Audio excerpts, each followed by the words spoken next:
I'll never forget the first time I saw this, Badlands National Park. It was geology field camp and my first time doing anything remotely related to geological field research. We arrived at night, so I hadn't actually seen this yet. We set up camp somewhere down in the valley, and I remember opening up my tent in the morning and seeing for the first time, holy cow, where I was, and seeing this amazing, magnificent landscape. Before then, I had been in Europe and just fallen in love with all the amazing cities there, especially in Italy. This was my first time out west, and seeing these incredible things just absolutely blew me away. All of these incredibly beautiful strata, these colors. What is all of this? How did it get here? How did it form? Let's talk about that today. I'm Luke, and this is polýMATHY. In addition to learning classical languages like Latin and ancient Greek, the path to becoming a polymath is paved with a strong foundation in math and science.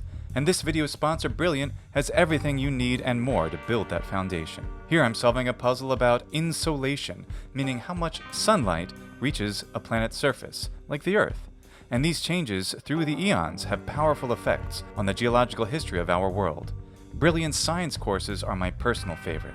See, I used to love science puzzles when I was a kid, and the fact that Brilliant gamifies these topics so effectively makes them that much more enjoyable. But to be a good scientist, you can't skimp on the math, and thankfully Brilliant's outstanding courses guide you through the most basic to the most challenging math concepts that you need to master to be a geologist, an engineer, or an astrophysicist.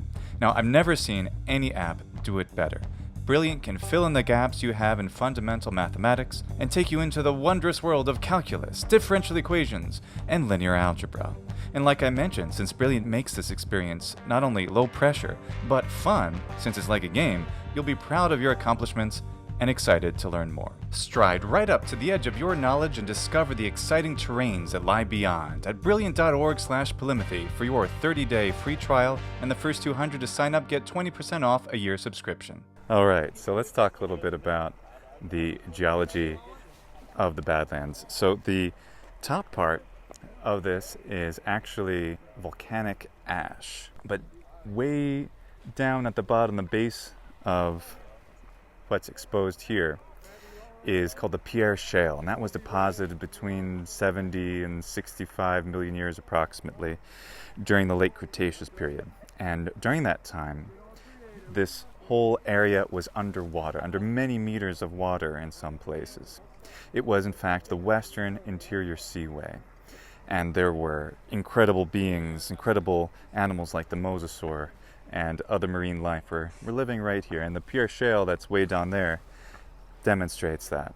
Now, on top of that is an eroded layer, and that eroded layer demonstrates how that shale was transformed into soil. Once the Cretaceous period ended, eventually those waters receded, and at the same time we have more and more uplift from the Laramide orogeny, the formation of the Rocky Mountains further to the west of here. And what that does is it exposes the Pierre Shale, all those sediments, those marine sediments that were there in the Cretaceous period and become rock, a limestone-like rock. It exposes them to erosion. So those get eroded, and of course it creates sediments, soils. And those soils have been preserved in these mounds, these beautiful yellow mounds called the Yellow Mounds. And they are paleosols. Sol from solum, Latin for soil, and paleo, which is the ancient Greek term for old or ancient. So they are paleosols, ancient soils. So what that means, thinking about what we saw in Niagara, that was an escarpment, right? There is a softer layer underneath and harder layers above, and that means that the softer layers erode preferentially and create the sheer cliff forms that we see in the Niagara escarpment. Well, this is an escarpment too. On this side, towards where the camera is, the land is higher, and then it's a rather sheer cliff in a lot of places, because the lower layers, especially those paleosols on top of the Pierre Shale, those are eroding preferentially, and that means all the stuff above crumbles down into it. Now, the erosion of the Badlands is extremely fast compared to other places. The Black Hills that are a bit further to the west, that's exposed granite. That erodes about 2 centimeters every 10,000 years. This erodes 2 centimeters every year, incredibly fast. So that's one of the reasons that when you see people walking around this, and literally all of this stuff is so brittle, you can break pieces of it even in your hand sometimes, depending on what it's made of. It's so brittle, but next year the surface will be entirely different, slightly different, but everywhere. I want to show you a little bit of how cool this looks from here, since my camera woman doesn't want to come out this far. We can see how all these gullies and rivers would carve down here. Obviously not real rivers, but we can see how this surface erodes away so easily. About 2 centimeters erode a year. That's 10,000 times faster than the granite over in the Black Hills, which is also, of course, eroding faster than other things because it's so well exposed. Oh, that's cool. Look at that intrusion.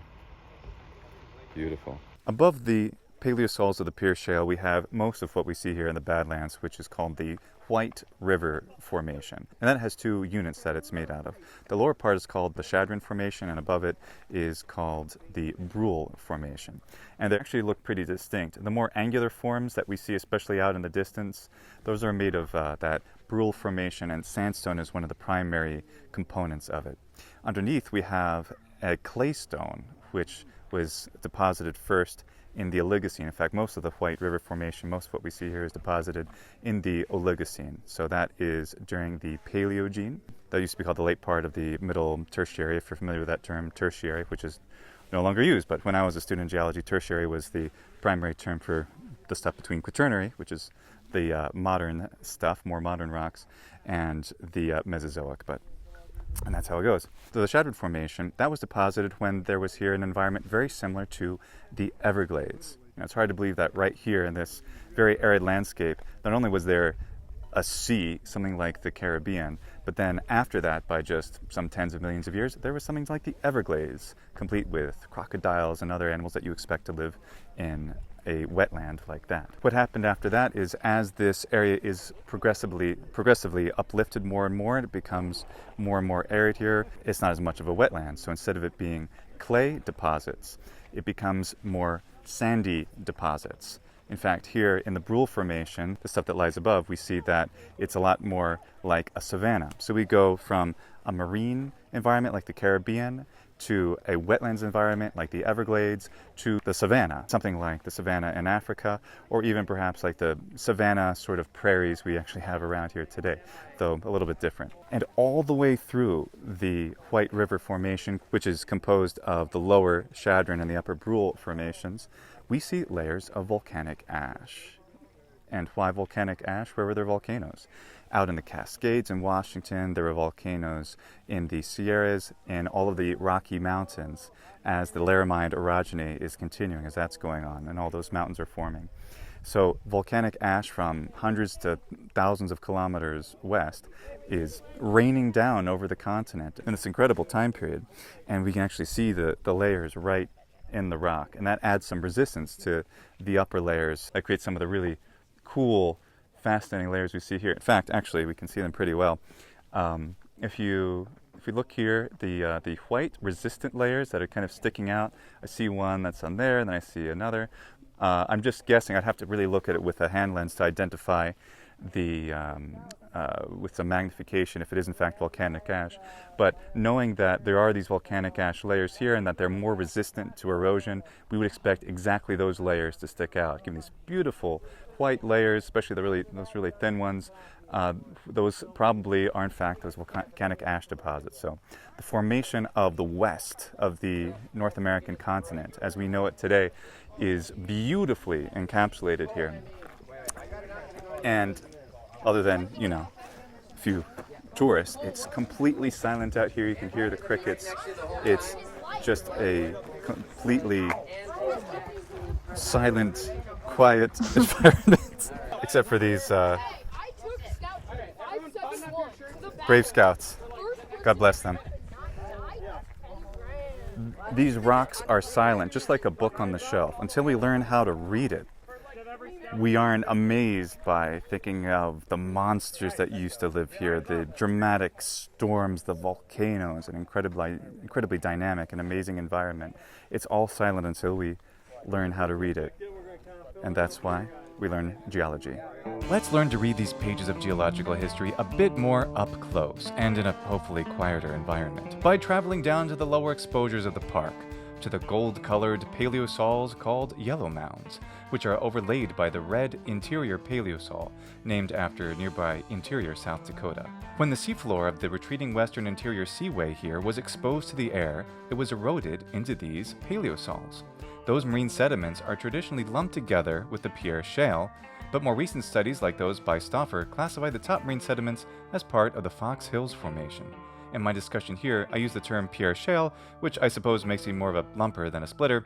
All geologists are either lumpers, grouping similar things together, or splitters, those who differentiate similar things. Are you a lumper or a splitter?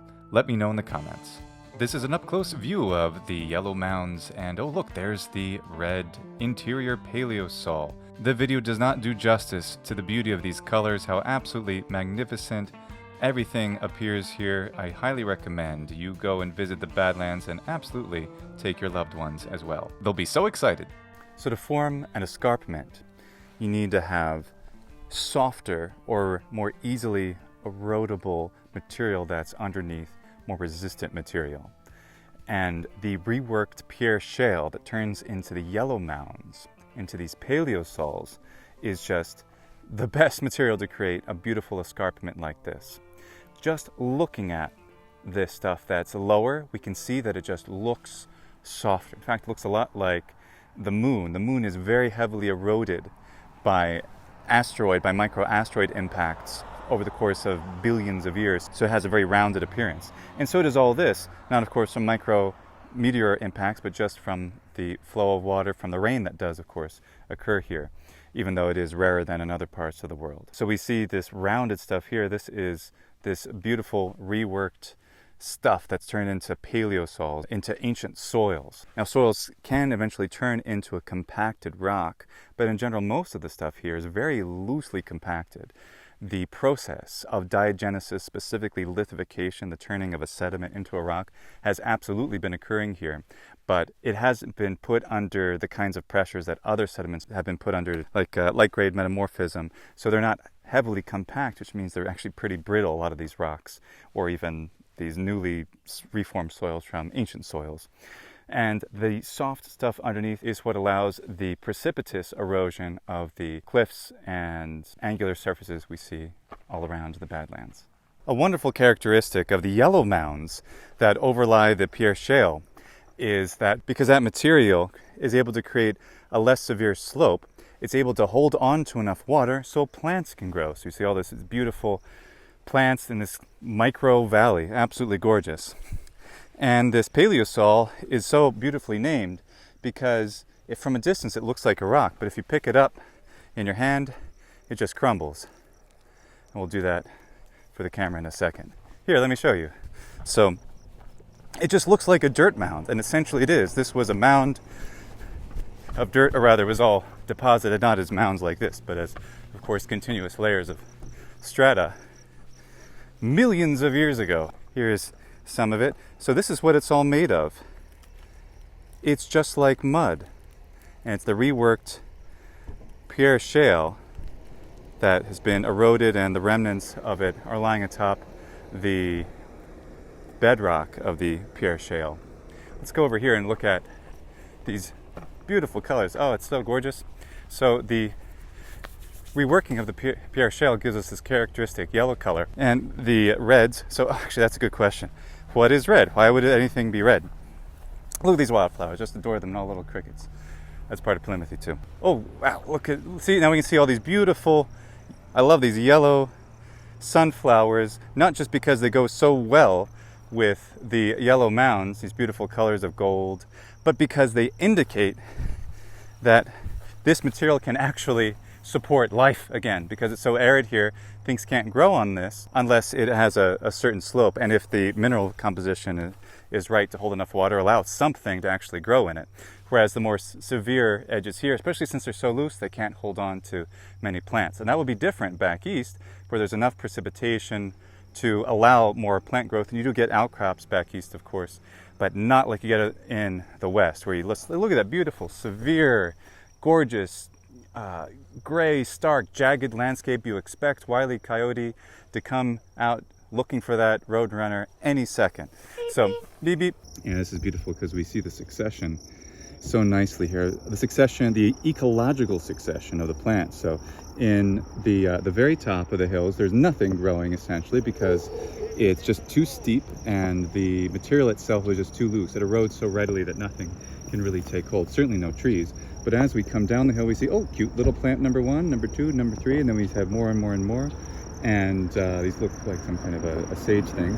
And then beneath that, a different kind of plant is growing. Beneath that, we see the beginning of these grasses and all these wildflowers, trees, and that has to do primarily with the slope as well as erosion. Once roots start to take hold, they keep the soil from eroding, and they allow more plant growth and the more collection of sediments that fall from above. Yeah, so it's just amazing to think how this is all just muddy soil. Oh yeah, why are things red? So the reason that we see red color in rocks, or other times we don't see the red color, depends on the depositional environment. So red color is usually indicative of iron oxide.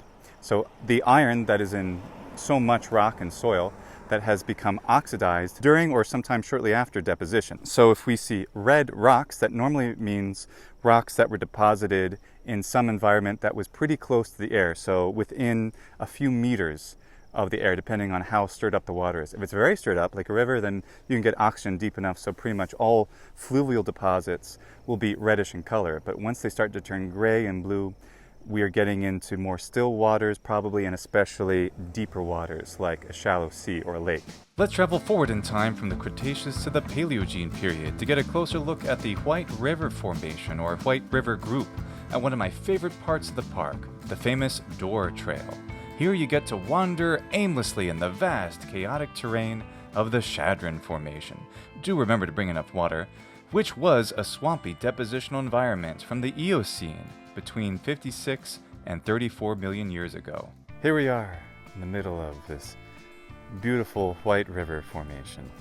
Now, so it looks like solid rock, something like maybe pictures of the Grand Canyon from afar, but in reality, look at this stuff. It's amazing. This is what all the walls are made of, well, at least of this particular layer. And they're so fragile. They've gone only through a partial amount of lithification. I absolutely love this trail here. It's just the Door Trail, because you can walk right through this terrain. And you might wonder too, isn't this damaging the terrain, having people walk through it? It's true, but all of it is eroding so incredibly quickly at the rate of 1 to 2 centimeters a year on average for the whole landscape, not necessarily for every layer, that the damage that is done by people walking through and pointing and touching and things like that is an incredibly small amount of the damage that it actually receives. This is relatively permanent looking to our human eyes, our human experience, but it's going to be here in just the blink of an eye in geological terms. And it gives so many beautiful and amazing fossils, which we'll talk about later. The White River Formation, this is all White River Formation for the most part, and the bottom unit of that is called the Chadron Formation, and that's mostly a bunch of claystone that has been eroded. It's quite soft looking, and because it is so soft, it erodes preferentially. And the relatively harder stuff in the Brule Formation, which is above, which comes into lots of sandstones and interbedded volcanic layers. Those resistant layers up there, for example, those are volcanic, more resistant layers that are poking out there. I don't have a hand lens, but this more resistant layer here might in fact be volcanic ash. This layer here is the same as this one here. That's the really cool thing about geology once you start to study it and see it in the real world, especially in an environment like the Western United States, is because you can notice, wait a minute, this layer, I saw this same layer a few meters or a few kilometers, even tens to hundreds of kilometers away. It's really really amazing that certain layers are all deposited essentially at the same time. Volcanic layers in particular are wonderful. They're like bookmarks in this wonderful geological book. It's so cool, look at this. It's so amazingly fragile. So it's certain rocks obviously can be brittle like this, but so many of them are so brittle in a similar way. Yeah. That it's really amazing. Here it's absolutely silent. But just like a real book that doesn't say anything until you learn how to read, it just sits there quiet on the shelf. And so does a beautiful place like this. The book might look beautiful, but until you learn how to read the words, read the pages, it's just something beautiful to look at until it becomes really an exciting story. To quote my geology professor that led that wonderful field camp from Lehigh University, Dr. Vir Petasātus, this does not suck. So we see something really interesting here is that there's something called popcorn soil, where layers of volcanic ash end up looking like popcorn, and they're principally made of bentonite, basically just a mud of volcanic ash. Really beautiful, amazing stuff. It's typical of the Chadron formation. I love this knobbly type. Look at these. Look at those little knobs. So knobbly. Knobbly everywhere. Just want to pick it up and... Hear that? Yeah, let me get the microphone on it. It has a glassy-like sound to it because volcanic ash has a lot of glass in it. So it... I don't know if this necessarily has volcanic ash in it because I don't have a hand lens to magnify and look to see if I can see better, but just recognize this as a bit resistant in hearing that sound. This volcanic ash is mixed into so much of this, it would make sense if this had volcanic ash in it too. And yeah, looking at these right now that I look at them from this distance, at this angle, I can see where I'm standing, the same layers over there and over here, they're so resistant that they to me look like they have volcanic ash in them, which makes them more resistant to erosion, giving us this beautiful effect. It's so weird here, isn't it? It's amazing. Just look at this absolutely magnificent landscape. It is an absolute joy to look at and to be here, and especially to be able to see it with some understanding of the history that made it happen. Reading each of these layers just like a book, understanding what's volcanic ash, what's sandstone, limestone, what's reworked paleosols, and putting it all together.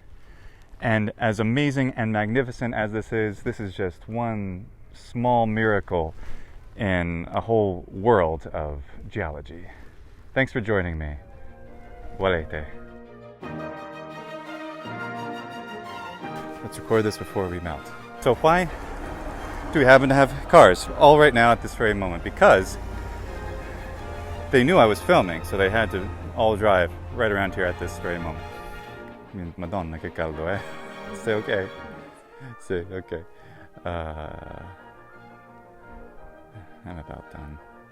See? Quasi. So, look at the butterfly. It's amazing. Look, just absolutely gorgeous. Cute little butterfly. So, almost rock, Paleosol. Beautiful. Look at that. Now that is a yellow mound, if I have ever seen one. Absolutely gorgeous. These stunning colors.